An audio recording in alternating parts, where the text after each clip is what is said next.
اعوذ باللہ من الشیطان الرجیم بسم اللہ الرحمن الرحیم رب اشرح لی صدری ویسر لی امری واحلل عقدۃ من لسانی یفقهوا قولی رب زدنی علما وعملا صالحا آمین اللهم صل علی محمد وعلی آل محمد كما صلیت علی ابراہیم وعلی آل ابراہیم انک حمید مجید اللهم بارک علی محمد وعلی آل محمد كما بارکت علی ابراہیم وعلی آل ابراہیم انک حمید مجید۔ اس دعا کے ساتھ آغاز کرتے ہیں کہ اللہ تعالیٰ قرآن پاک کا صحیح فہم عطا فرمائے، اس پہ عمل کی توفیق عطا فرمائے، اس کا پڑھنا پڑھانا ہمارے حق میں حجت بنائے، ہمارے خلاف حجت نہ بنائے، آمین یا رب العالمین۔ سورہ بقرہ کے جو ہے وہ رکوع نمبر 38 تا 40 ہم نے 3 رکوع جو ہے ابھی تلاوت سنی، اور اس کا جو ہے وہ ترجمہ آپ کے سامنے رکھ دیتے ہیں اور پھر انشاءاللہ تعالیٰ اس کی تشریح دیکھتے ہیں۔ اللہ تعالیٰ فرماتے ہیں کہ جو لوگ اپنے مال شب روز کھلے اور چھپے خرچ کرتے ہیں ان کا اجر ان کے رب کے پاس ہے اور ان کے لیے کسی خوف و رنج کا مقام نہیں، مگر جو لوگ سود کھاتے ہیں ان کا حال اس شخص کا سا ہوتا ہے جسے شیطان نے چھو کر بابلا کر دیا ہو، اور اس حالت میں ان کے مبتلا ہونے کی وجہ یہ ہے کہ وہ کہتے ہیں کہ تجارت بھی تو آخر سود ہی جیسی چیز ہے، حالانکہ اللہ نے تجارت کو حلال کیا اور سود کو حرام۔ لہٰذا جس شخص کو اس کے رب کی طرف سے یہ نصیحت پہنچے اور آئندہ کے لیے وہ سود خواری سے باز آ جائے تو جو کچھ وہ پہلے کھا چکا سو کھا چکا، اس کا معاملہ اللہ کے حوالے ہے، اور جو اس حکم کے بعد پھر اسی حرکت کا اعادہ کرے وہ جہنمی ہے جہاں وہ ہمیشہ ہی رہے گا۔ اللہ سود کا مٹھ مار دیتا ہے اور صدقات کو نشوونما دیتا ہے، اور اللہ کسی ناشکر بد عمل انسان کو پسند نہیں کرتا۔ ہاں جو لوگ ایمان لے اور نیک عمل کریں اور نماز قائم کریں اور زکات دیں ان کا اجر بے شک ان کے رب کے پاس ہے اور ان کے لیے کسی خوف و رنج کا موقع نہیں۔ اے لوگوں جو ایمان لائے ہو، خدا سے ڈرو اور جو کچھ تمہارا سود باقی لوگوں پر باقی رہ گیا ہے اسے چھوڑ دو، اگر واقعی تم ایمان لائے ہو۔ لیکن اگر تم نے ایسا نہ کیا تو آگاہ ہو جاؤ کہ اللہ اور اس کے رسول کی طرف سے تمہارے خلاف اعلان جنگ ہے۔ اب بھی توبہ کر لو اور سود چھوڑ دو تو اپنا اصل سرمایہ لینے کے تم حقدار ہو، نہ تم ظلم کرو نہ تم پر ظلم کیا جائے۔ تمہارا قرضدار تنگ دست ہو تو ہاتھ کھلنے تک اسے مہلت دو، اور جو صدقہ کر دو تو یہ تمہارے لیے زیادہ بہتر ہے اگر تم سمجھو۔ اس دن کی رسوائی اور مصیبت سے بچو جبکہ تم اللہ کے پاس واپس ہوگے، وہاں ہر شخص کو اس کی کمائی کا بدلہ، نیکی یا بدی کا پورا بدلہ مل جائے گا اور کسی پر ہرگز ظلم نہ ہوگا۔ ان آیات کے ترجمے سے ہی ہمیں جو ہے وہ پتہ چل رہا ہے، پیچھے جو ہم نے رکوع اس سے پہلے پڑھے اس میں انفاق فی سبیل اللہ کی ساری بات تھی، اللہ تعالیٰ کی راہ میں خرچ کرنا، اور خرچ کرنے میں کیا آداب ہے، کیا طریقہ ہوگا، کس طرح سے اس کو جو ہے وہ خرچ جو ہے وہ کیا جائے گا، اور کیسے اس کا جو ہے وہ احسان نہ جتایا جائے، تنگ نہ کیا جائے، یہ ساری بات ہم پیچھے جو ہے وہ پڑھ کے آئے ہیں۔ پھر اس کے انفاق فی سبیل اللہ کے سارے آداب اس کے اندر تھے، اور بتایا گیا کہ کسی کو دکھ اور رنج جو ہے وہ نہ دیا جائے، احسان نہ جتایا جائے، ایذا نہ جو ہے وہ دی جائے، اور سارے طریقے جو ہے وہ پیچھے ساری اس کے اوپر انفاق فی سبیل اللہ کے بات ہو کے تو اب اللہ تعالیٰ فرما رہے ہیں کہ جو لوگ اپنے مال شب و روز کھلے اور چھپے خرچ کرتے ہیں ان کا اجر ان کے رب کے پاس ہے اور ان کے لیے کسی خوف و رنج کا مقام نہیں ہے۔ ان رکوعات کا جو خلاصہ ہے اس میں معاشرتی، معاشی اور روحانی ہدایات پر مشتمل آیات ہیں جو اسلامی معیشت، قرض، امانت، سود کی حرمت اور دینی شعور کی انتہائی بلند دعا پر ختم ہوتے ہیں۔ اللہ کی راہ میں خرچ کرنے والوں کی تعریف کی گئی جو دن رات چھپ کر یا ظاہر کر کے دیتے ہیں، اور انہیں اللہ کی طرف سے اجر اور بے خوفی اور غم سے آزادی کی خوشخبری دی گئی ہے۔ پھر اس کے اندر سود کی سختی سے ممانعت کی گئی ہے، اس کی تباہ کاریاں بیان کی گئی ہیں، تجارت حلال اور سود کو حرام قرار دیا گیا ہے۔ اصل قرض یعنی کہ اصل رقم واپس لینا جائز ہے، مگر ظلم نہ کرو اور نہ تم پر ظلم کیا جائے، اور مقروض کو مہلت دینا یا معاف کر دینا بہتر ہے۔ قیامت کے دن کی یاد دہانی کروائی گئی ہے جہاں ہر شخص کو اس کے عمل کا پورا بدلہ مل جائے گا۔ پھر اس کے اندر قرض کے لین دین کو واضح اور تحریری صورت میں محفوظ کرنے کا مفصل حکم دیا گیا ہے، انصاف سے لکھنے کا حکم دیا گیا ہے، کاتب کو بھی انصاف کا جو ہے وہ پابند بنایا گیا ہے، قرض دار کو بھی کہ وہ جو ہے وہ لکھوائے اور سرپرست انصاف سے جو ہے وہ لکھے۔ پھر گواہی کا بتایا گیا کہ گواہی کو چھپانا جو ہے وہ بہت بڑا گناہ ہے، اور پھر کہا گیا کہ نقد تجارت میں لکھنے کی ضرورت نہیں ہے لیکن گواہ بنانا چاہیے۔ سفر کی حالت میں دستاویز نہ ہو تو گروی رکھ کر اطمینان کیا جا سکتا ہے۔ امانت دار پر لازم ہے کہ امانت واپس کرے اور اللہ سے ڈرے۔ پھر اس کے اندر اللہ کی علمیت اور قدرت پر ایمان جو ظاہر یا مخفی سب کے اللہ سب کو جاننے والا ہے اور اسی پر جو ہے وہ حساب ہوگا۔ ایمان والوں کا اقرار، اس کے ہم نے اندر پڑھا، اس کی آخری آیات کے اندر، آخری آیات آپ جانتے ہیں کہ اس کا بہت زیادہ اجر و ثواب ہے، تہجد کے برابر جو ہے وہ اس کے اجر و ثواب کو قرار دیا گیا اور رات کو پڑھ کے سونے کے لیے کہا گیا، اور اس میں دعا ہے کہ ہم نے سنا اور مانا اور تیری مغفرت چاہتے ہیں، تیری طرف ہی ہمیں لوٹنا ہے۔ اللہ ہم پر اس بوجھ نہ رکھ، وہ بوجھ نہ ڈال جو پہلے لوگوں پہ ڈالا، ہم سے خطائیں معاف کر دے، بخش دے، رحم کر، اور کافروں کے مقابلے پر ہماری جو ہے وہ مدد کر۔ یہ ان آیات کا جو ہے وہ خلاصہ تھا۔ اب ہم اس کے ساتھ ساتھ جو ہے وہ تفصیل دیکھتے چلے جاتے ہیں۔ اب یہاں پہ بتایا گیا کہ جو سود خور ہے اس کا حال ایسا ہے جیسے شیطان نے چھو کر بابلا کر دیا ہو، یعنی کہ یہ ایک محاورہ تن ہے نا کہ مجنون جو ہے وہ اہل عرب دیوانے آدمی کو، مجنون کو یعنی کہ آصف زدہ کے لفظ سے تعبیر کرتے تھے، ایسا شخص کے جس کو جو مخبوط الحواس ہوتا ہے، ایسے جیسے شیطان نے چھو کے بابلا کر دیا گیا ہو۔ بڑی یہاں پہ جو ہے نا ایک تشبیہ ایسی دی گئی ہے کہ جس سے ساری بات سمجھ آ جاتی ہے۔ انسان جو دیوانہ ہو جاتا ہے اور مجنون ہو جاتا ہے، مخبوط الحواس ہو جاتا ہے، تو اس کو پتہ نہیں چلتا کہ وہ کیا کر رہا ہے اور اس کے رویے سے کس کو کیا نقصان ہو رہا ہے اور اس کو خود کو کیا ہو رہا ہے۔ تو سود خوار کی بھی ایسی ہی جو ہے وہ مثال دی گئی ہے کہ وہ روپے کے پیچھے دیوانہ ہو جاتا ہے، اس کو پھر جنون میں پرواہ نہیں رہتی کہ اس کی سود خواری سے کس طرح انسانی محبت، اخوت، ہمدردی ان کی جڑیں کٹ رہی ہیں اور اجتماعی فلاح و بہبود پر کس قدر تباہ کن اثر پڑ رہا ہے اور کتنے لوگوں کی بدحالی سے وہ اپنی خوشحالی کا سامان کر رہا ہے۔ یہ اس کی دیوانگی کا حال اس دنیا میں ہے، اور چونکہ آخرت میں بھی اسی حالت میں اٹھایا جائے گا تو آخرت میں بھی وہ اس طرح سے اٹھے گا کہ جیسے وہ بابلا ہوتا ہے، جیسے اس کو کوئی سمجھ ہی کچھ نہیں آ رہی، اور یہ شیطان انسان کی حالت کر دیتا ہے۔ تو یہاں اس سے جو ہے وہ خبردار کیا گیا، اور پھر بتایا گیا کہ اس حالت میں مبتلا ہونے کی وجہ کیا ہے۔ وجہ یہ ہے کہ وہ کہتے ہیں کہ تجارت بھی تو آخر سود ہی جیسی چیز ہے، حالانکہ اللہ نے تجارت کو حلال کیا اور سود کو اللہ تعالیٰ نے حرام کیا ہے۔ یہاں سود کی حرمت کی آیات ہیں، اور یہاں ان کا نظریے کی خرابی یہ ہے کہ تجارت میں اصل لاگت پر جو منافع لیا جاتا ہے اس کی نوعیت اور سود کی نوعیت کا وہ فرق نہیں سمجھتے، اس لیے کہتے ہیں کہ دونوں چیزیں جو ہے وہ ایک جیسی ہیں، جبکہ تجارت میں لگا ہوا روپیہ جو ہے، منافع جو ہے وہ جائز ہے، اور قرض پر دیے ہوئے روپے کا منافع کیوں ناجائز؟ تو اس طرح کے دلائل وہ جب دیتے ہیں تو یہاں پہ ان کے حق میں لوگ جو ہے وہ دلائل دینا شروع ہو جاتے ہیں، جبکہ جو اصل منافع ہے، جو تجارت ہے، اس میں جو منافع کمایا جا رہا ہے وہ جو ہے وہ نقصان اور فائدے دونوں کی بنیاد کے اوپر ہے، جبکہ سود میں جو ہے وہ سود خور کا فائدہ ہی فائدہ ہوتا ہے، وہ کسی نقصان میں حصہ دار نہیں بنتا، البتہ لینے والے کا نقصان ہوتا چلا جاتا ہے، وہ اصل رقم بھی اتارتا چلا جاتا ہے، اور مقررہ مدت میں نہ اتار پائے تو اس کے اوپر مزید جو ہے وہ قرض سود جو ہے وہ چڑھتا چلا جاتا ہے، اور وہ اس کے اندر دب کے جو ہے وہ اتنا زیادہ پس جاتا ہے کہ ایک فرد بھی اور اس کو اپنی محنت، اپنی قابلیت، اپنا سرمایہ اس کے مقابلے میں اس کو کچھ بھی نہیں مل رہا ہوتا، اور وہ اس کے بوجھ کے نیچے دبتا چلا جاتا ہے اور قرض اس کے اوپر چڑھتا ہی چلا جاتا ہے۔ اور پھر تجارت اور سود کا اصولی فرق یہ، جس کی بنا پر دونوں کی معاشی اور اخلاقی حیثیت ایک جیسی نہیں ہو سکتی۔ تجارت میں تو جو بیچنے والا ہے اور جو خریدنے والا خریدار ہے، ان کا آپس میں ایک جیسا دونوں کو منافع جو ہے وہ حاصل ہوتا ہے، دونوں کا ایک فائدہ ایک جیسا ہوتا ہے، کیونکہ مشتری جس چیز سے نفع اٹھاتا ہے، جو اس نے بیچنے والے سے خریدی ہے، وہ بیچنے والا اپنی اس محنت، ذہانت اور وقت کی اجرت لیتا ہے جس کو اس نے دوسرے کے لیے جو ہے وہ خریدار کے لیے چیز جو ہے وہ مہیا کی ہے۔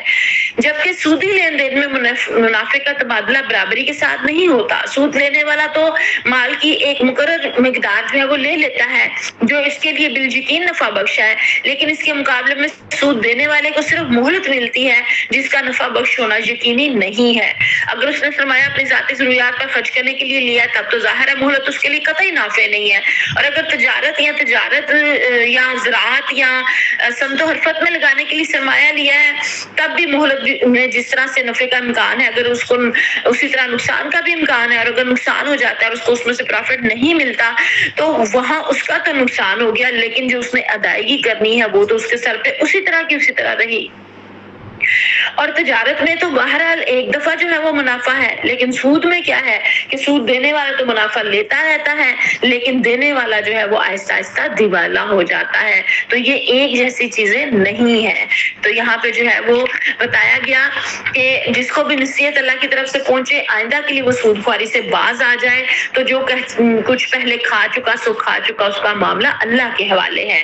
یعنی کہ پہلا جو ہو چکا اگر اس کے اوپر استغفار کر لیا جائے، اللہ سے معافی مانگ لی جائے اور پھر جو ہے وہ نئے سرے سے اس سے باز آ جائے، وہ سارا کچھ نہ کرے، تو پہلے کا معاملہ جو ہے وہ اللہ کے حوالے ہے. پھر یہاں پہ بتایا گیا یمحق اللہ الربا ویربی الصدقات، اللہ سود کا مٹھ مار دیتا ہے اور صدقات کو نشو نما دیتا ہے. واللہ لا یحب کل کفار اثیم، اس کو ہائی لائٹ کر لیجئے، اس آیت کو 276 ہے کہ اللہ تعالیٰ جو ہے وہ کسی ناشکر بد عمل انسان کو پسند نہیں کرتا. اب میں اور آپ کیسا انسان بننا چاہتے ہیں؟ کیا میں اور آپ اللہ کا پسندیدہ انسان بننا چاہتے ہیں یا ناپسندیدہ انسان بننا چاہتے ہیں؟ تو یہاں پہ مجھے اور آپ کو جو ہے وہ یہاں سوچ لینا چاہیے، اور اس کا جواب جو ہے وہ آپ گروپ میں بھی دیجئے کہ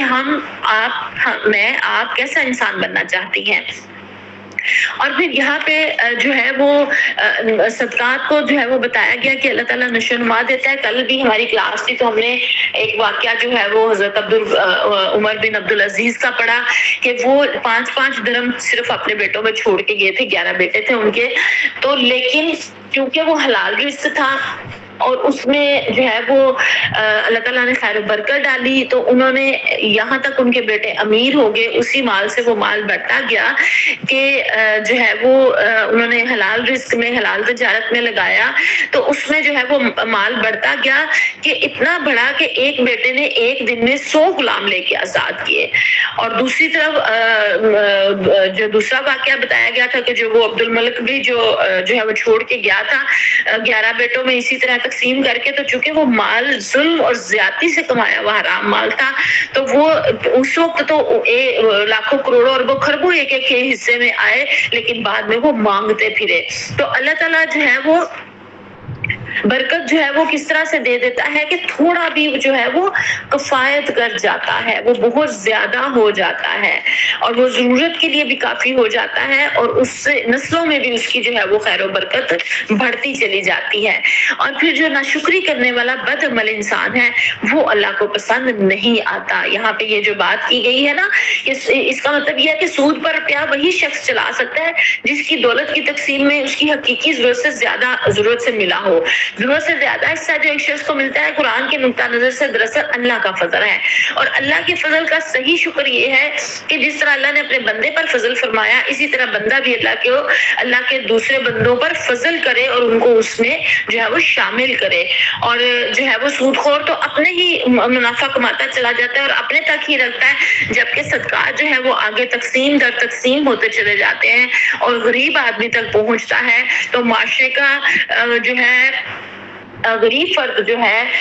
جو بدحال ہے، خوشحال نہیں ہے، وہ بھی خوشحال جو ہے وہ ہوتا ہے. اور جو اللہ کہتے ہیں کہ جو لوگ ایمان لے نیک عمل کرے، نماز قائم کرے، زکات دے، ان کا اجر بے شک ان کے رب کے پاس ہے اور ان کے لیے کسی خوف اور رنج کا موقع نہیں ہے. اب یہاں پہ اس رکوع میں اللہ تعالیٰ نے بار بار 2 قسم کے کردار بالمقابل پیش کیے ہیں. ایک کردار خود غرض زر پرست ہے اور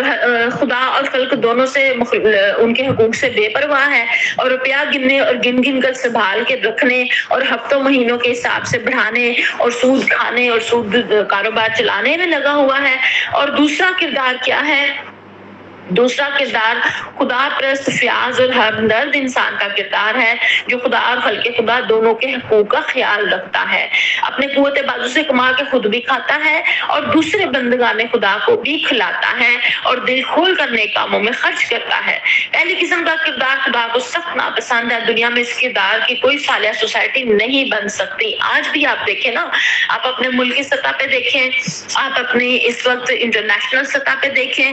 آپ کو جو بڑے بڑے صدور نظر آتے ہیں، آپ دیکھیں کہ ان کا سیرت و کردار کیسا ہے، اور جس کا جیسا کردار ہے اس نے دنیا میں انسانیت کو اسی طرح جو ہے وہ اگر برا کردار ہے تو اس نے برے طرح انسانیت کو جو ہے وہ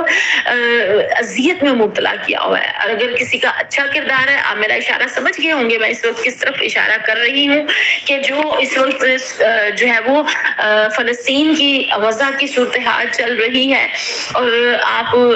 اسرائیل کو مقبوضہ فلسطین کہیں تو زیادہ بہتر ہے، اور جو وہ لوگ ظلم ڈھا رہے ہیں تو وہ ان کے کردار، ان کے کریکٹر کی خرابی ہے نا۔ اگر وہ وہاں پہ کریکٹر خدا خوفی والا ہو، اور اگر مسلمان نہیں بھی ہے تو غیر مسلم بھی ہے، تو اگر انسانیت ہی کا درد احساس محسوس کرنے والے ہوں تو کردار بالکل مختلف ہو اور رویہ بالکل مختلف ہو، لیکن چونکہ وہ سود خوار ہیں اور سودی کاروبار میں پوری دنیا کو جکڑا ہوا ہے تو وہ صرف اپنا فائدہ اور اپنا منافع دیکھ رہے ہیں، تو پوری دنیا کے لیے نقصان دہ ہے، صرف مسلمانوں کے لیے نہیں، پوری انسانیت کے لیے مسلمان ہیں، اور ساری انسانیت کے لیے نقصان دہ ہیں، اور صرف مسلمان ہی نہیں، غیر مسلم لوگ بھی پروٹیسٹ کر رہے ہیں ان کے اس انسانیت سوز مظالم کے اوپر۔ تو یہ کریکٹر جو یہاں اللہ بتا رہا ہے، یہ آپ کے جو کردار ہے، جو آپ کے مالی معاملات ہیں، وہ آپ کے اخلاقیات کے اوپر بہت زیادہ اثر انداز ہوتے ہیں، اور اسی سیرت و کردار کا انسان پھر جو ہے وہ بن جاتا ہے۔ پھر یہاں اللہ تعالیٰ کہتے ہیں کہ لوگوں جو ایمان لائے ہو، اللہ سے ڈرو، جو کچھ تمہارا سود دو پر باقی رہ گیا اسے چھوڑ دو اگر واقعی تم ایمان لائے ہو، لیکن اگر تم نے ایسا نہ کیا تو آگاہ ہو جاؤ کہ اللہ اور اس کے رسول کی طرف سے تمہارے خلاف اعلان جنگ ہے۔ اب یہاں پہ کھلم کھلا اعلان جنگ جو ہے وہ کہہ دیا گیا اللہ اور اللہ کے رسول کا۔ یہ آیت جو ہے نا فتح مکہ کے بعد نازل ہوئی ہے،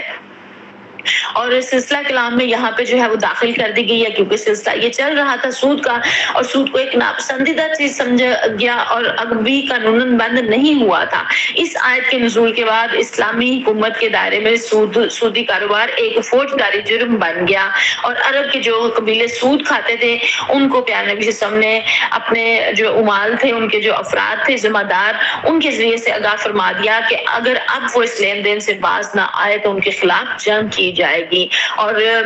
سیرت کورس میں آپ میں سے جو ساتھی میرے ساتھ ہیں، وہاں نجران کے جو افراد آئے تھے ان کا جو ان کے ساتھ معاہدہ ہوا تھا وہ جزیہ دینے کے اوپر انہوں نے ایگریمنٹ کیا تھا، تو اس میں آپ نے پڑھا نا کہ پیارے صلی اللہ علیہ وسلم نے اس کے اندر ایک یہ شک رکھی تھی کہ اگر تم لوگ سودی کاروبار کرو گے تو تمہارا ہمارا معاہدہ جو ہے وہ ختم ہو جائے گا اور ہمارے اور تمہارے درمیان حالت جنگ قائم ہو جائے گی۔ اس قدر زیادہ شدت سے اس کے اوپر جو ہے وہ کہا گیا، اور آج ہمارے معاشرے کا حال دیکھیں، نہ صرف ملکی سطح پہ بلکہ انفرادی سطح کے اوپر بھی نیچے سودی کاروبار جو ہے وہ چل رہے ہیں، اور اس کا لین دین ہو رہا ہے، اور پھر اس کے نتیجے میں معاشرتی خرابیاں، انارکی، اور جو ہے وہ امیر کا امیر تر ہونا اور غریب کا غریب تر ہونا، اور حسد اور بغض اور کینہ، اور جو ہے وہ ایک دوسرے کے خلاف لڑائی جھگڑا اور فساد اور قتل و غارت، یہ ساری چیزیں اس کی جو ہے وہ اس کے پھل ہیں اور اس کی پیداوار ہے جو اس سے ہی جو ہے وہ چلتے ہیں۔ پھر اللہ کہتے ہیں اب توبہ کر لو اور سود چھوڑ دو تو اپنا اصل سرمایہ لینے کے حقدار ہو، نہ تم پر ظلم کیا جائے نہ تم ظلم کرو۔ پھر یہاں پہ ساتھ ہی قرض تنگ دست کی بات بتا دی گئی کہ اس کو جو ہے وہ مہلت دی جائے، یعنی کہ جو ادائے قرض سے عاجز ہو گیا ہو تو اسلامی عدالت اس کے قرض خواہوں کو مجبور کرے کہ اس کو مہلت دے، اور بعض حالات میں وہ پورا قرض یا قرضہ ایک حصہ معاف بھی کرانے کی مجاز ہوگی۔ حدیث مبارکہ میں آتا ہے کہ ایک شخص کے کاروبار میں گھاٹا آ گیا اور اس پہ قرضوں کا بار بہت چڑھ گیا، معاملہ نبی کریم صلی اللہ علیہ وسلم کے پاس آیا، آپ نے لوگوں سے اپیل کی کہ اپنے بھائی کی مدد کرو، چنانچہ بہت سے لوگوں نے اس کی مالی امداد کی، مگر پھر بھی قرضہ جو ہے وہ صاف نہ ہو سکا۔ تب آپ نے اس کے قرض خواہوں سے فرمایا کہ جو کچھ حاضر ہے بس وہی لے کر اس کو چھوڑ دو، اس سے زیادہ تمہیں نہیں دلوایا جا سکتا۔ تو یہاں پہ اگر قرض دار ایسا ہو کہ جو قرض ادا نہیں کر سکتا اور بہت دقت اور مشکل میں ہے، تو اللہ کہتے ہیں کہ اس کو ہاتھ کھلنے تک مہلت دو. تو اگر مہلت دے دے تو بہتر ہے، اور اگر اس کو بالکل صدقہ ہی کر دیا جائے تو اللہ کہتے ہیں یہ اس سے بھی زیادہ بہتر ہے. اور اللہ تعالیٰ کہتے ہیں ان کنتم تعلمون، اگر تم سمجھو، اگر تم جانو. کیونکہ جب اللہ ہمیں سہولت آسانیاں دے رہا ہے، اور اگر ہم کسی اور کو سہولت آسانی دیں گے تو ہمارے معاملات میں اللہ تعالیٰ مزید آسانیاں دے دے گا. لیکن اگر ہم خود حاجت مند ہیں اور ہمیں بھی اپنے مال کی ضرورت ہے اور ہمیں لینا ہی ہے اس فرد سے، تو پھر یہ ہے کہ اس کو مہلت دے دی جائے. ہاتھ کھلنے تک کی مہلت اللہ تعالیٰ یہاں فرما رہے ہیں کہ اس کو جو ہے وہ ہاتھ کھلنے کی مہلت دے دی جائے. تو یہاں پہ پھر یہاں کہا گیا کہ اگر صدقہ کر دیا جائے تو وہ زیادہ بہتر ہے. ساتھ ہی اللہ تعالیٰ نے کہہ دیا اس دن کی رسوائی اور مصیبت سے بچو جبکہ تم اللہ کے ہاں واپس ہوگے، اور وہاں ہر شخص کو اس کی کمائی ہوئی نیکی یا بدی کا پورا پورا بدلہ مل جائے گا، اور کسی پر ظلم ہرگز نہیں ہوگا. ساتھ ہی جو ہے وہ آخرت کی یاد مجھے اور آپ کو دلا دی گئی کہ ان ساری چیزوں کے اوپر عمل تو وہی کرے گا کہ جو خوف خدا رکھتا ہوگا اور جس کو آخرت کی فکر ہوگی. اب اگلی جو آیت ہے، آیت نمبر 282، اس کو آیت تدین کہا جاتا ہے، اور یہ قرآن کی سب سے لمبی ترین آیت ہے، سب سے لمبی ترین آیت ہے. تو اس کو جو ہے وہ ہائی لائٹ کر لیجئے، اس کو اپنے پاس نوٹ کر لیجئے. اس میں اللہ تعالیٰ نے مجھے اور آپ کو طریقہ سکھا دیا کہ آپس میں جب معاملات کیے جائیں، قرض کا لین دین ہو، کاروباری لین دین ہو، تو کس طریقے سے کرنا ہے اور کیا کرنا ہے کہ گواہ جو ہے مقرر کر لیے جائے اور دستاویز تحریر کر لی جائے، یعنی کہ ایگریمنٹ جو ہے وہ لکھ لیا جائے، تحریری ہونا چاہیے، اور لکھنے والا بھی لکھنے سے انکار نہ کرے اور لکھوانے والا بھی خدا خوفی کے ساتھ لکھوائے، کمی بیشی نہ کرے. لیکن اگر قرض لینے والا خود نادان یا ضعیف یا املا نہ کرا سکتا ہو تو اس کا ولی انصاف کے ساتھ املا کروائے. اور یہ آیت اس حکم پہ جب ہم عمل نہیں کرتے ہیں تو بہت سارے مسائل ہمارے یہاں پیدا ہوتے ہیں. بہت سارے ایسے واقعات جو آنکھوں دیکھے، ہم لوگ جب یہ آغاز میں اس کو دورہ قرآن کرتے تھے اور پڑھتے ہوتے تھے تو ایک ہمارے بہن آیا کرتی تھی، تو انہوں نے ہمیں اس آیت پہ بتایا واقعہ کہ ان کا گھر کسی نے جو ہے وہ اپنے نام کروا لیا تھا، صرف اسی وجہ سے کہ وہ تھے بھی ان کے رشتے دار، تو لکھت پڑھت نہیں کی ہوئی تھی. تو قرض لیا یا اس طرح سے معاملہ کیا تو بعد میں وہ شخص مکر گیا اور اس نے گھر اپنے نام کروا لیا. تو اتنا زیادہ ان کو نقصان ہوا کہ وہ گھر سے بے گھر ہو گئی. وہ سچا واقعہ وہ خاتون اپنا بتایا کرتی تھی. اسی طرح ایک اور خاتون نے اپنا واقعہ بتایا کہ جو ہے وہ بھائی باہر سے پیسہ بھیجتا رہا یہاں اپنی بہن کو، وہاں وہ کما رہا تھا اور فیملی بھی اس کی وہاں پہ تھی، تو یہاں پہ کہ میرا گھر جو ہے وہ بن جائے گا، میں آؤں گا تو پیسے لوں گا اور گھر بنا لوں گا. اور وہ بھیجتا رہا، اور کافی سالوں کے بعد جب وہ بیرون ملک سے واپس آیا اور سگی بہن، سنا میں نے جب یہ واقعہ تو مجھے یقین ہی نہ آیا کہ ایسے بھی ہو سکتا ہے کہ سگے بہن بھائی بھی ایسے کر سکتے ہیں ایک دوسرے کے ساتھ. اور بہنیں تو بہت زیادہ نرم دل ہوتی ہیں بھائیوں کے لیے، تو کیا وہ ایسے کر سکتی ہیں؟ کیا وہ ایسے سنگ دل ہو سکتی ہیں؟ ہم نے آنکھوں دیکھا جس فرد کے ساتھ واقعہ بیتا ہے، اس خاتون نے خود بتایا تو ہم نے اس بات کا یقین کیا. تو وہ کہتی ہے کہ میرے جو ہے وہ جب بھائی نے اس کا شوہر تھا، اس نے اپنے شوہر کا بتایا کہ جب اس نے آ کے اپنی بہن سے جو ہے وہ پیسے مانگے تو وہ صاف مکر گئی، کہتی کون سے پیسے، تم نے تو میرے پاس کوئی پیسے نہیں رکھوائے. اور وہ جو ہے وہ اس کو ہارٹ اٹیک ہو گیا اور وہ شخص مر گیا. اور وہ بھاوے جب بیوہ ہو گئی تو اس نے کہتی کہ میں نے اتنی اس کو منتیں کی کہ کچھ تھوڑا سا، میرے بچے کافی 5-6 بچے ہیں اس کے، تو کہتی ہے کہ کچھ میرے بچوں کے لیے ہی جو ہے وہ تھوڑا بہت دے دو. اور جو اس کے پاس تھوڑی بہت جمع پونجی تھی یا زیور تھا وہ بیچ کے اس نے چھوٹا سا ایک گھر لے لیا جس میں وہ رہ رہی، اور کھانے پینے کا اور یہ سارے سلسلے نہیں تھے. اس کو بعد میں پھر خدمت سے جو ہے وہ اس کا لگوا کے دیا گیا. تو یہ وہ واقعات میں نے آپ کو بتائے ہیں جن افراد کے ساتھ بیتے ہیں اور انہوں نے ہمیں بتائے ہیں. ہمارے تک جو ہے وہ پہنچے ہیں۔ تو یہ آیت جب ہم عمل نہیں کرتے ہیں، لکھت پڑھت نہیں کرتے ہیں،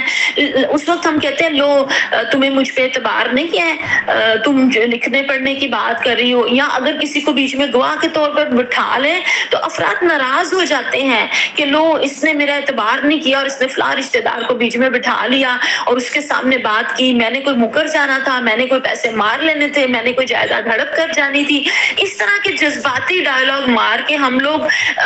جو ہے وہ ایک دوسرے کو قائل کرنے کی کوشش کرتے ہیں، اور بعض دفعہ ہم لوگ قائل ہو بھی جاتے ہیں اور اللہ کا حکم پس پشت ڈال دیا جاتا ہے۔ تو نقصان کس کا ہوتا ہے؟ رب کا ہوتا ہے یا ہمارا اپنا ہوتا ہے؟ ہمارا اپنا نقصان ہوتا ہے۔ پھر اللہ کہتے ہیں گواہی لے لو، اگر دو مرد نہ ہو تو ایک مرد اور دو عورتیں ہوں تو ایک بھول جائے تو دوسری اس کو یاد دلا دے، یعنی کہ مرد ہو تو ایک اور عورتیں ہوں تو دو، تاکہ اگر کوئی بھول جائے تو یاد دلا دے۔ یہاں اللہ تعالیٰ نے وجہ بھی ساتھ جو ہے وہ بتا دی۔ اور گواہ کیسے لوگ ہونے چاہیے؟ جن کی گواہی مقبول ہو، جو عادل ہوں، نیک ہوں۔ گواہی عبادت ہے، جیسے اسلام نے عورتوں بوڑھوں کو سہولت دی ہے نا کہ وہ ان کو تنگ نہیں کیا اور ان کو روزوں میں بھی اور نماز میں بھی ہر چیز میں سہولت دی ہے، تو اسی طرح گواہی میں بھی اللہ تعالیٰ نے عورت کو سہولت دی ہے کہ ایک اکیلی بھول نہ جائے تو دو اکٹھی ہو تو چلے، ایک بھول جائے تو دوسری یاد دلا دے۔ تو یہ خواتین کو سہولت دی ہے، یہ خواتین کا حق نہیں مارا، بلکہ ان کو نازک صنف نازک ہونے کی بنا پہ ان کی جو ہے وہ حفاظت کی گئی ہے، پروٹیکشن ہے یہاں پہ ان کی۔ اور پھر گواہوں کو بھی اللہ تعالیٰ کہتے ہیں گواہی لکھنے میں دینے میں جو ہے وہ انکار نہیں کرنا چاہیے، اور اللہ کہتے ہیں دستاویز لکھوانے میں تساہل نہ کرو، سستی سے کام نہ لو لکھوانے میں۔ اب یہ ہماری سستیاں ہیں اور ہمارے ساتھ جو ایسے واقعات پیش آتے ہیں، آپ کے ساتھ بھی جس کے ساتھ واقعہ پیش آیا وہ ضرور لکھے، وہ بتائے اس طرح کے، تاکہ ایک دوسرے کو موٹیویشن اس سے ملے اور وہ باز آ جائے۔ اللہ کہتے ہیں کہ یہ طریقہ زیادہ انصاف کے قریب ہے۔ ہاں البتہ جو تجارتی لین دین دست بدست تم ایک دوسرے سے کرتے ہو تو اس کو نہ لکھا جائے، جو فوری لین دین ہاتھ کے معاملے میں ہو سکتا ہے، لیکن اس میں بھی پھر کیا ہے کہ کاتب اور گواہ یعنی کہ گواہ اس میں جو ہے وہ کر لیا جائے اور کاتب اور گواہ کو ستایا نہ جائے۔ اور پھر واللہ بکل شیء علیم، اس کے اوپر آیت کا جو ہے وہ اختتام ہو رہا ہے کہ اللہ تعالیٰ 282 آیت ہے کہ اللہ تعالیٰ جو ہے وہ ہر چیز کا علم رکھنے والا ہے، وہ نیتوں کے حال بھی جانتا ہے، تم لوگ کس نیت سے کیا کام کر رہے ہو اور کس نیت سے کیا کام نہیں کر رہے ہو۔ پھر آخری جو آیات ہیں، آخری دو آیات ہیں، آخری جو رکوع ہے آپ جانتے ہیں یہ ان کی بہت زیادہ جو ہے وہ فضیلت ہے، اور یہ آخری تین آیات جو ہے وہ خلاصے کی حیثیت رکھتے ہیں۔ اس میں بتا دیا گیا کہ زمین و آسمان کا مالک اللہ ہے، وہ امامت کی تبدیلی کا اختیار رکھتا ہے۔ ہم نے شروع میں پڑھا نا کہ سورہ بقرہ کا جو ہے وہ مرکزی مضمون جو ہے وہ امامت کی تبدیلی ہے، تو یہ اللہ تعالیٰ اس کا اختیار رکھتا ہے کہ جس کے چاہے ہاتھ میں وہ دے دے،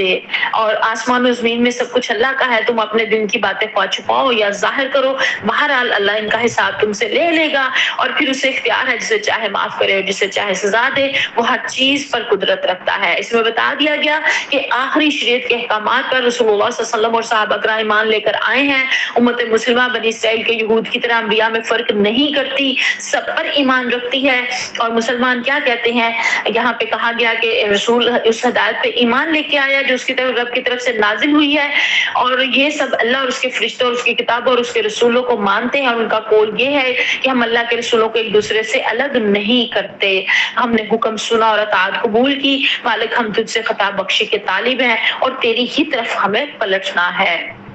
یہاں بتا دیا گیا کہ یہ امت جو ہے وہ سمینا و اطعنا کہتی ہے، یہود کی طرح سے سمع و عصینا نہیں کہتی کہ ہم نے سنا اور ہم نے انکار کیا، ایسے نہیں کہتی۔ اور پھر یہ بھی پتہ چل گیا کہ ہر شخص اللہ کے سامنے ذمہ دار ہے، لیکن اللہ کسی کے اوپر بھی اس کی استطاعت سے زیادہ بوجھ نہیں ڈالتا۔ تو یہ آیت، یہ آیات، یہ رکوع ہمیں بتاتا ہے کہ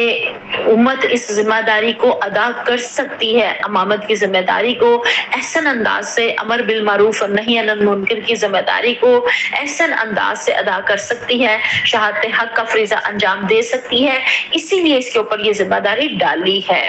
یہ آیات بہت زیادہ خیر و برکت والی ہیں۔ اور پھر اللہ تعالیٰ کسی متنفس کے اوپر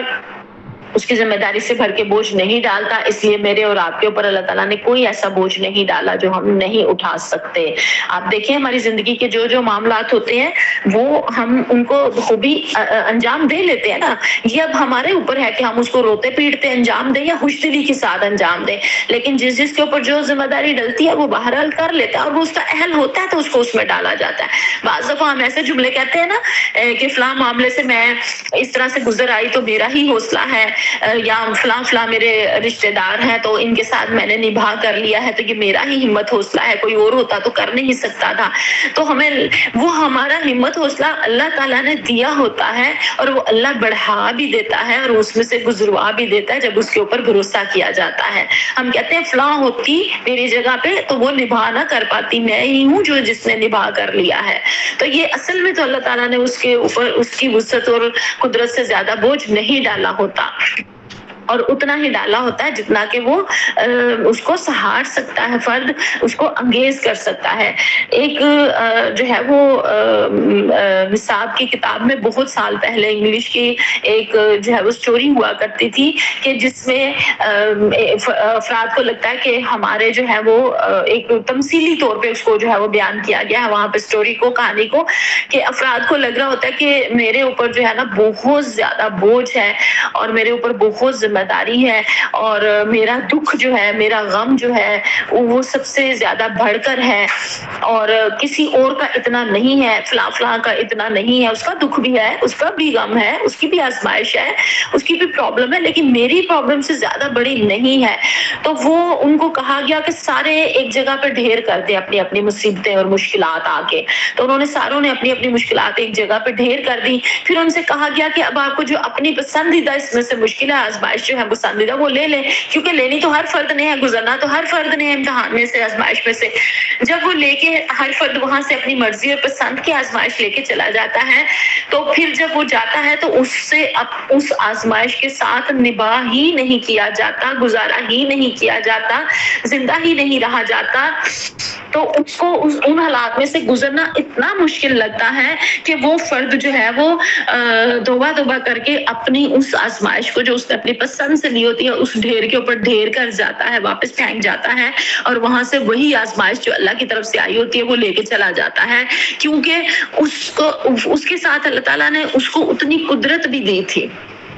اتنی وسعت بھی دی تھی، اتنا حوصلہ بھی دیا تھا، اتنا اس کا ساتھ بھی وہاں دیا تھا، تو ہر فرد جو ہے وہ اتنا ہی بوجھ اللہ نے اس پہ ڈالا تھا نا جتنا وہ اٹھا سکتا تھا فرد۔ تو پھر وہ اپنی پسند کا بوجھ اسے لگا شاید ہلکا ہے، لیکن وہ پھر مشکل لگا تو وہاں اس نے ڈال دیا۔ یہ تمثیل کے ساتھ بات سمجھائی گئی ہے، لیکن آپ غور و فکر کر کے دیکھ لیں، ہمارے ساتھ ہوتا تو ایسے ہی ہے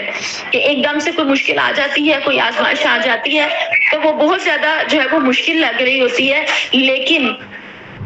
اللہ تعالیٰ اس کو سہارنے کا انسان کو حوصلہ بھی دے دیتا ہے۔ تو یہ جو اقامت دین کا کام ہے، یہ جو امر بالمعروف اور نہی عن المنکر کا کام ہے، دین کو آگے پہنچانے کا کام ہے، یہ ہمارے لیے اتنا مشکل اور بھاری نہیں ہے کہ ہم نہ کر سکیں۔ ہمیں اللہ تعالیٰ نے اس کی استطاعت دی ہے، یہ وسعت دی ہے اللہ تعالیٰ نے مجھے اور آپ کو۔ صرف کرنا کیا ہے کہ ہم نے نیت ارادہ کرنا ہے اور اس کو کرنا شروع کر دینا ہے، اور سے اللہ تعالیٰ جو ہے وہ کھولتے چلا جاتا ہے۔ آپ میں سے بہت ساری بہنیں جو بہت پہلے سے جو ہے وہ قرآن کلاس سے جڑی ہوئی ہیں، وہ اس بات کی گواہی دے سکتی ہیں کہ اللہ تعالیٰ نے کیسے ان کے راستے جو ہے وہ کھولے اور کیسے آسانیاں ان کو جو ہے وہ دی ہیں۔ اور پھر اللہ کہتے ہیں لہا ما کسبت وعلیہا ما اکتسبت، جس نے جو کمایا وہ اس کے لیے ہے، جو پہلوں نے کیا وہ ان کے لیے، جو بعد والے کر رہے ہیں وہ ان کے لیے۔ تو مجھے اور آپ کو دعا کرتے رہنا چاہیے، اللہ کو اپنا ولی اور کارساز بنانا چاہیے، اس سے اپنا تعلق مضبوط کرنا چاہیے۔ عفو، درگزر، مغفرت اور رحمت کی دعاؤں کے بغیر جو ہے وہ ممکن ہی نہیں ہے کہ ہم ان حالات سے جو ہے وہ گزر سکیں۔ پھر ایمان والو تم جو دعا کیا کرو، اے ہمارے رب ہم سے بھول چوک میں جو قصور ہو جائیں ان پر گرفت نہ کر، مالک ہم پر وہ بوجھ نہ ڈال جو تم نے ہم سے پہلے لوگوں پر ڈالے تھے، پروردگار جس بار کو اٹھانے کی طاقت ہم میں نہیں ہے وہ ہم پر نہ رکھ، ہمارے ساتھ نرمی کر، ہم سے درگزر فرما، ہم پر رحم کر، تو ہمارا مولا ہے، کافروں کے مقابلے میں ہماری مدد کر۔ آمین ثم آمین یا رب العالمین۔ اب یہ دیکھیں، یہ دعا اس وقت نازل ہوئی ہجرت سے تقریباً 1 سال پہلے معراج کے موقع کے اوپر جب مکہ میں کفر و اسلام کی کشمکش اپنی انتہا کو پہنچ چکی تھی، مسلمانوں پر مصائب و مشکلات کے پہاڑ توڑے جا رہے تھے اور ان کا اس سرزمین پر سانس لینا دشوار گزار ہو گیا تھا، لیکن یہاں پہ مسلمانوں کو ان حالات میں کیا تلقین کی گئی کہ اپنے رب سے تعلق مضبوط کرو اور رب سے دعا مانگو۔ یہاں دیکھ لیں ان حالات کا، آپ کو اگر ہم تفسیر میں یہ چیز نہ پڑھیں تو ہمیں بالکل نہیں پتہ چلتا کہ یہ کون سے والے حالات میں کیسے نازل ہوئی تھی۔ تو اتنے زیادہ مشکل حالات تھے، جسمانی تکلیفیں، مالی نقصانات، اور لیکن دنیاوی مفاد کی طلب کا ادنا سا شائبہ نہیں ہے ان آیات کے اندر، اس دعا کے اندر۔ صرف اور صرف تعلق باللہ کی مضبوطی کے اوپر ساری بات ہے۔ اور اس سے ہمیں یہ بھی پتہ چلا فانصرنا علی القوم الکافرین، جو ہم پڑھتے ہیں کافروں کے مقابلے میں ہماری مدد فرما، اس سے ہمیں یہ بھی پتہ چلتا ہے کہ قیامت تک مسلمانوں کا اصل مقابلہ جو ہے وہ صرف بنی اسرائیل ہی کے ساتھ ہے، یہود ہی کے ساتھ ہے۔ کافروں پر غلبے کے لیے اللہ کی مدد ضروری ہے اور تیاری جو ہے وہ ساتھ ساتھ ضروری ہے، اور پھر ساتھ ساتھ جو ہے وہ اللہ تعالیٰ سے مدد جو ہے وہ مانگنا ضروری ہے۔ یہ سورہ بقرہ کا جو ہے وہ میسج تھا میرے اور آپ کے لیے۔ اللہ تعالیٰ مجھے اور آپ کو بہت زیادہ عمل کی توفیق عطا فرمائے، اور اپنی ذمہ داریوں کو جو بحثیت مسلمان، بحثیت امتی میرے اور آپ کے اوپر ہیں، ان کو احسن انداز میں ادا کرنے کی توفیق عطا فرمائے، اور اللہ تعالیٰ ہماری وسعت سے زیادہ بار ہم پہ نہ ڈالے۔ کرام میں خرچ کرنے والوں کی بڑی فضیلت ہے، سود لینا سخت حرام ہے، تجارت حلال ہے، سود حرام ہے، اور قرض لکھنے کی سخت تاکید کی گئی ہے۔ کاتب اور گواہ انصاف سے کام کرے، قرض اور امانت ادا کرنا ضروری ہے۔ اللہ ہر ظاہر و پوشیدہ بات جانتا ہے۔ ایمان والوں کو عاجزانہ دعا سکھائی گئی، اللہ سے مغفرت اور مدد مانگنے کی ہدایت کی گئی۔ پھر کرنے کے کام اس کے اندر اللہ کی راہ میں پوشیدہ اور اعلانیہ خرچ کریں، سود کو مکمل طور پر چھوڑ دیں، تجارت کو حلال طریقے سے حاصل کریں، اور قرض کو لکھ کر پختہ کریں، گواہوں کا انتظام کریں، قرض اور امانت وقت پر ادا کی جائے، قرض دار کو مہلت دی جائے یا معاف کر دیا جائے، اور مالی معاملات کو صاف اور شفاف رکھا جائے، اور ساتھ ساتھ اللہ سے مغفرت اور رحمت کی دعا۔ اور یہ جو دعا سکھائی گئی آخری رکوع ہے، یہ صبح شام ہمیں تلاوت کرنا چاہیے، اور اللہ تعالیٰ سے جو ہے وہ توفیق جو ہے وہ مانگنی چاہیے، اور اللہ تعالیٰ سے اپنے تعلق کو جو ہے وہ مضبوط بنانا چاہیے۔ اور بچنے کے کام جو اس کے اندر اوائڈیبل ایکشنز تھے ہمارے پاس، اس میں کیا ہے؟ سودی لین دین نہ کیا جائے، قرض لکھے بغیر نہ لین دین نہ کیا جائے، گواہی نہ چھپائی جائے، امانت میں خیانت نہ کی جائے، قرض کھانے کی جو ہے وہ نیت نہ ہو کہ ہم ہڑپ کر جائیں گے، بلکہ ادا کرنے کی نیت ہو۔ کہتے ہیں کہ اگر قرض کی ادائیگی کی نیت کی جائے تو قرض جو ہے وہ اللہ تعالیٰ اتروا دیتے ہیں، لیکن اگر قرض کے دینے کی نیت نہ ہو تو 10 روپے بھی نہیں اترتے۔ اور پھر مالی ظلم جو ہے وہ کرنے سے بچنا چاہیے، کاتب یا گواہ کا نقصان نہ پہنچائیں، اللہ کی قدرت کو نہ بھولیں، دعا اور مغفرت مانگنے میں سستی نہ کریں۔ یہ اس کا جو ہے وہ اہم اس میں سے کرنے کے کام اور بچنے کے کام تھے۔ اور آخر میں آپ جانتے ہیں ریفلیکٹیو کوسچنز، غور و فکر کے سوالات جو ہوتے ہیں، یہ ان سوالات کے جوابات آپ نے اپنے آپ سے خود لینے ہیں۔ میرے رزق اور مالی معاملات میں کہیں سود تو شامل نہیں، میں اپنے مالی معاملات میں لین دین کرتے وقت لکھ کر گواہ کے کرتی ہوں ساتھ، کیا میں گواہی سچائی سے دیتی ہوں، کیا میں امانت دار ہوں، اپنے معاملات میں امانت و دیانت کا خیال رکھتی ہوں۔ عام زندگی میں بھی تو ہمیں گواہیاں دینی پڑ جاتی ہیں نا، کسی کے حق میں گواہی دینی پڑ جاتی ہے، کسی کی سچائی بتانی پڑ جاتی ہے، کسی کا بتانا پڑ جاتا ہے کہ ہاں یہ اہل ہے یا نہیں اہل ہے۔ تو ہر طرح کی گواہی جو ہے وہ سچائی پر مبنی ہو۔ میں کس طرح اپنی مالی زندگی کو قرآن کی ان ہدایات کے مطابق بدل سکتی ہوں؟ یہ غور و فکر کے سوالات ہیں، ان کے اوپر میں نے اور آپ نے غور و فکر کرنا ہے، اور ان کو انشاءاللہ تعالی عمل میں لے کے آنا ہے۔ اللہ تعالیٰ مجھے اور آپ کو عمل کی توفیق عطا فرمائے۔ وآخر دعوانا الحمدللہ رب العالمین۔